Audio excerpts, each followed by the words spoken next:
ఈ వీడియో చూసినందుకు మీకు ధన్యవాదాలు. మీ మద్దతును మీ కామెంట్స్ ద్వారా తెలియజేయడానికి లైక్ చేయండి. మీ అభిప్రాయాలను వినడానికి నేను ఇష్టపడతాను. మీ స్నేహితులతో ఈ వీడియో షేర్ చేయండి, వారు కూడా దీన్ని ఆస్వాదించవచ్చు. మరియు మీరు ఎటువంటి క్రొత్త సమాచారాన్ని కోల్పోకుండా ఉండటానికి ఈ ఛానల్ని సబ్స్క్రైబ్ చేసి నోటిఫికేషన్స్లను ఆన్ చేయండి. మీ మద్దతు మాకు చాలా ముఖ్యం. ధన్యవాదాలు.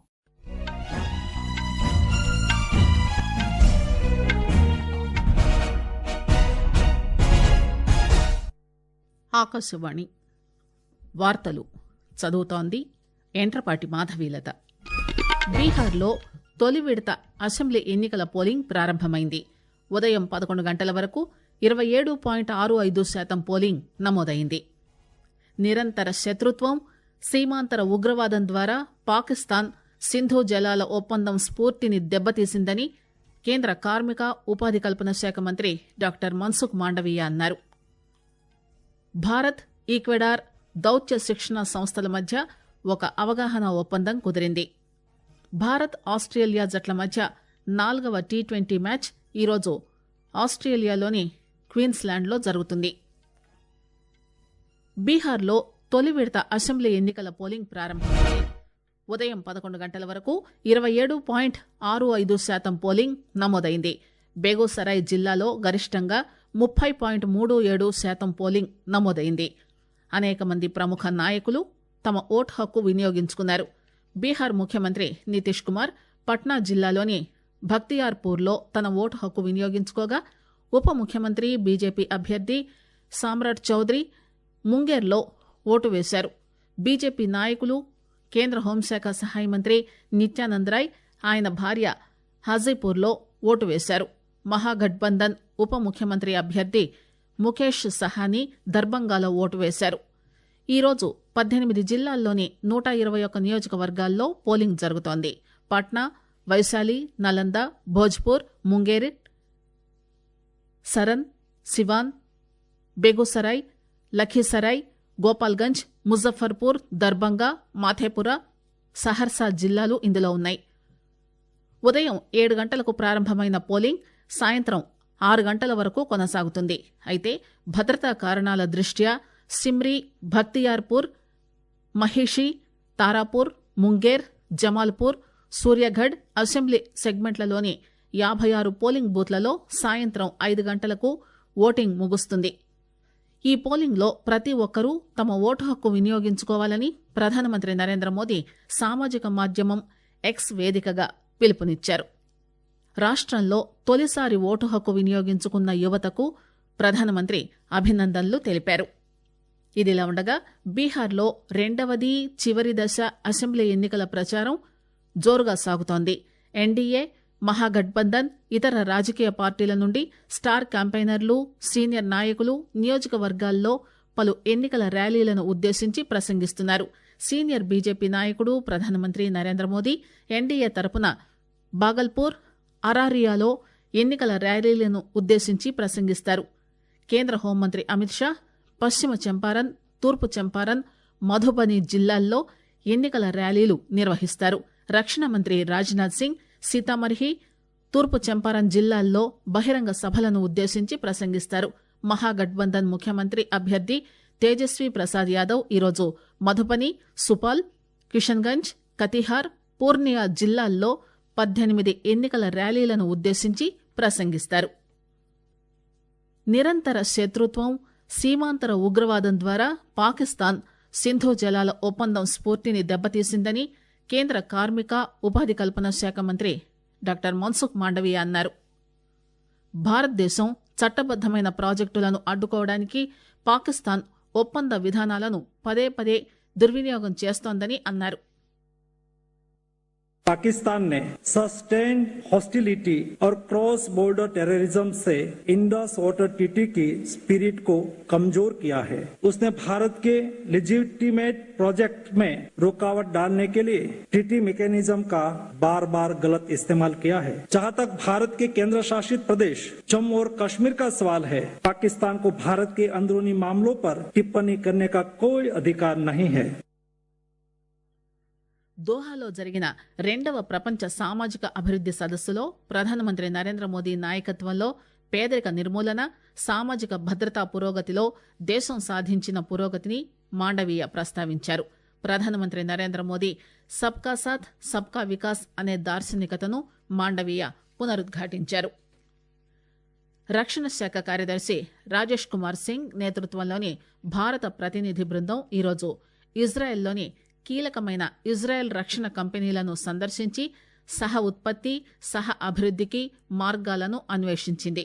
ఇప్పటికే ఉన్న భాగస్వామ్యాలను బలోపేతం చేయడం, ఆత్మనిర్భర్ భారత్ను ముందుకు తీసుకెళ్లడం ఈ పర్యటన ముఖ్య ఉద్దేశమని రక్షణ మంత్రిత్వ శాఖ సామాజిక మాధ్యమంలో తెలిపింది.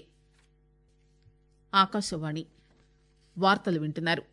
మరిన్ని అప్డేట్స్ కోసం హైదరాబాద్ ప్రాంతీయ వార్తా విభాగం ఎక్స్ హ్యాండిల్ @ARNews_HVDని ఫాలో అవ్వండి.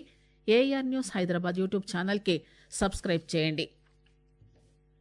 లాటిన్ అమెరికన్ దేశంలో పర్యటన సందర్భంగా కేంద్ర విదేశాంగ శాఖ సహాయ మంత్రి పబిత్రా మార్గరీటా ఈక్వెడార్ విదేశాంగ మంత్రి గాబ్రియాలాను కలిశారు. రాజకీయ, వాణిజ్య, ఔషధాలు, రక్షణ, సామర్థ్య నిర్మాణం తదితర రంగాల్లో సహకారాన్ని మరింత పెంచుకునే అవకాశాలపై ఇరువురు చర్చించారు. భారత్, ఈక్వెడార్ దౌత్య శిక్షణ సంస్థల మధ్య ఒక అవగాహన ఒప్పందం కుదిరింది. దౌత్య శిక్షణ సంస్థల మధ్య సహకారంపై ఈ అవగాహన ఒప్పందంపై తాము సంతకాలు చేసినట్టు మార్గరీటా ఎక్స్ పోస్టులో తెలియజేశారు. నిన్న ఈక్వెడార్ రాజధాని క్విటోలో భారత రాయబార కార్యాలయాన్ని మంత్రి, ఆ దేశ విదేశాంగ మంత్రి సోమర్ ఫెల్ట్ సంయుక్తంగా ప్రారంభించారు. ఇది ఈక్వెడార్తో భాగస్వామ్యాన్ని బలోపేతం చేయడానికి భారత్ నిబద్దతను కలిగి ఉంటుందని మార్గరీటా అన్నారు.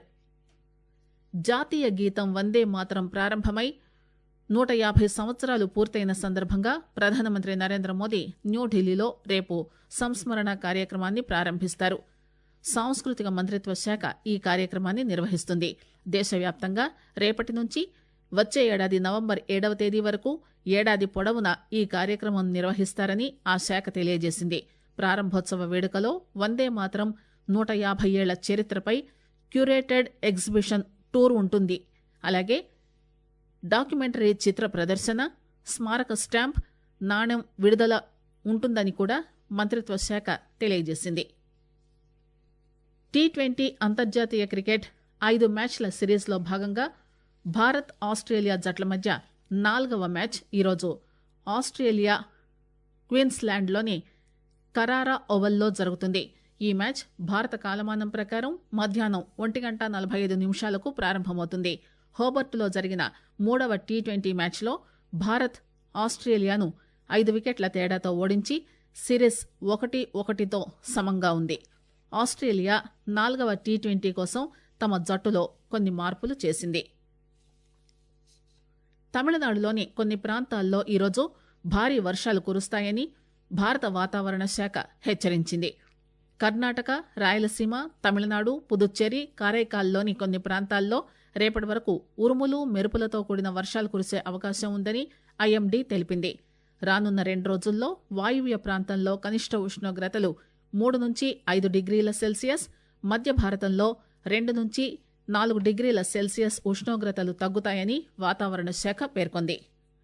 సెంట్రల్ ఫిలిప్పైన్స్లో టైఫూన్ కల్మేగి ప్రభావంతో దాదాపు 85 మంది మరణించగా వందలాది మంది ప్రజలు కనిపించకుండా పోయారు. టైఫూన్ ఆగిన నేపథ్యంలో ప్రజలు తమ ఇళ్లు, వీధుల నుండి బురద, శిథిలాలు తొలగించడం ప్రారంభించారు. ఫిలిప్పైన్స్లో సెబు ప్రావిన్స్ అత్యంత దెబ్బతిన్న ప్రాంతాల్లో ఒకటి. మిండానోవా ద్వీపంలోని అగుసాన్ డెల్ సుర్లో సహాయక చర్యల్లో హెలికాప్టర్ కూలిపోవడంతో 6 సైనిక సిబ్బంది మరణించారు.